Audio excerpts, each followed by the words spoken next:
Halo teman-teman, kembali lagi di channel Belajar Arsitektur bersama saya Fairuz, salah satu arsitek dari PT Rancanaka Ruang. Nah, kali ini kita akan mereview salah satu cafe yang cukup populer di Yogyakarta. Penasaran nggak?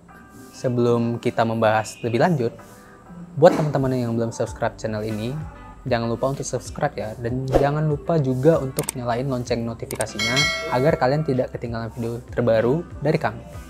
Nah, kali ini kita berada di salah satu kafe yang cukup populer di kawasan Yogyakarta. Nama kafenya adalah Ripah Coffee and Eatery. Cafe Ripah ini merupakan salah satu kafe yang cukup populer di bagian utara dari Yogyakarta. Lokasinya bertepat di Jalan Umbul Permai nomor 100, Kelurahan Sinduharjo, Kecamatan Ngaglik, Kabupaten Sleman, Yogyakarta. Cafe ini mulai dibuka pada pertengahan tahun 2020, yang mana pada saat itu tuh pandemi COVID lagi sedang naik-naiknya. Namun, dengan daya tarik yang eye-catching di mata pengunjung, serta tren tempat yang instagramable yang pada saat itu juga sedang naik-naiknya, maka cafe ini dapat bertahan dari serangan pandemi COVID kala itu, hingga sekarang. Ripah Coffee and Eatery ini dirancang oleh Lab 28 Studio dan menyasar pada generasi anak muda dengan selera tempat yang instagramable. Nah, istilah ini tuh cukup populer pada awal tahun 2020, di mana tempat yang estetik dan terkesan modern minimalis itu lebih disukai banyak anak muda untuk dijadikan tempat nongkrong. Serta tempatnya itu ketika difoto dapat diupload ke sosial media karena keestetikannya itu. Nah, style yang diadopsi oleh Cafe Ripah ini lebih mengarah ke modern minimalis dengan kesan warm yang terlihat pada penggunaan materialnya. Di sini juga terdapat area untuk ngopi dan makan, baik di indoor maupun di outdoor, musola, toilet, ruang meeting, dan juga kantor. Pada bagian interiornya juga dirancang dengan sedemikian rupa.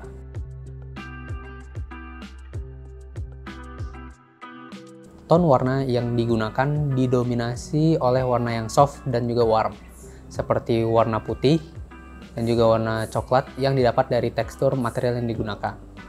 Terdapat juga tekstur dari material expose pada lantainya yang memberikan kesan kejujuran pada material yang digunakan, dan tetap nyambung dengan warna putih dan juga coklat tadi. Furniture-nya juga dirancang agar selaras dengan desain interiornya, dengan penggunaan material dengan warna yang selaras, serta estetik namun tetap fungsional. Nah, uniknya juga dari bangunan cafe ini adalah bagian outdoor yang terasa seperti tetap terkoneksi dengan bagian indoornya. Bagaimana caranya? Dengan menyediakan bagian semi outdoor yang juga digunakan sebagai tempat nongkrong yang dikhususkan untuk smoking area. Nah, bagian outdoor ini juga tidak dibiarkan terkesan tidak dirancang. Nah, salah satu yang dapat terlihat adalah penggunaan perkerasan seperti grass block pada bagian depan dan juga perkerasan semen yang dibentuk sedemikian rupa. Tujuannya adalah agar ketika hujan, air dari hujan itu tetap dapat meresap ke dalam tanah. Nah, untuk zonasi pembagian tempat duduknya sendiri di cafe ini itu bisa dibilang terdapat 3 area. Yang pertama, area indoor, kemudian area semi outdoor, dan juga area outdoor. Pada area indoor juga furniture yang dirancang menyesuaikan dengan fungsi penggunanya. Misal pada bagian yang diperuntukkan untuk bersantai dan ngobrol, itu furniture yang disediakan adalah berbentuk sofa yang nyaman dan memang untuk bersantai gitu. Nah, sedangkan untuk produktivitas ataupun bekerja, itu furniture yang dirancang adalah furniture dengan meja yang memanjang dan juga disediakan stop kontak untuk pengisian ulang baterai bagi barang-barang elektronik seperti laptop maupun barang yang lain. Pada bagian semi outdoor sendiri itu diperuntukkan lebih fleksibel, di mana bisa digunakan untuk tempat ngobrol dan santai, juga bisa diperuntukkan sebagai tempat kerja untuk produktivitas. Namun, yang uniknya adalah furniture yang dirancang itu tetap selaras dengan desain cafe secara keseluruhan dengan bentuk yang memanjang.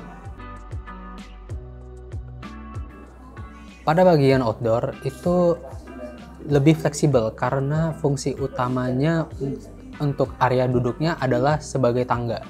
Namun ketika kafe sedang ramai-ramainya, tangga tersebut itu dapat difungsikan sebagai tempat duduk dengan ditambahkan meja kecil portable sebagai tempat untuk menaruh makanan dan minuman. Nah, pada area parkir bisa dilihat area parkirnya sendiri itu juga dirancang gitu. Dirancang di sini maksudnya bisa dilihat dari perkerasannya seperti penggunaan paving block dan juga penggunaan perkerasan semen yang didesain sedemikian rupa. Kemudian terdapat juga beberapa vegetasi seperti ketapang kencana dan ditambahkan dengan lampu-lampu taman sebagai aksen ketika pada malam hari. Pada bagian fasadnya sendiri itu didominasi oleh penggunaan roster yang dipadukan pada satu bidang yang cukup luas yang berwarna putih untuk penempatan logo cafe ini. Selain sebagai nilai estetika yang menarik, penggunaan roster ini juga berfungsi sebagai filter untuk matahari yang datang dari arah barat. Karena kafe ini menghadap ke arah barat, sehingga pengguna yang berada di kafe ini itu tidak akan merasa terganggu oleh adanya sinar matahari yang tidak baik dari arah barat. Oke, itu dia pembahasan kita mengenai Cafe Ripah Coffee and Eatery tadi. Jika teman-teman ada pertanyaan atau usulan mengenai apa topik kita berikutnya, teman-teman dapat menuliskan di kolom komentar di bawah.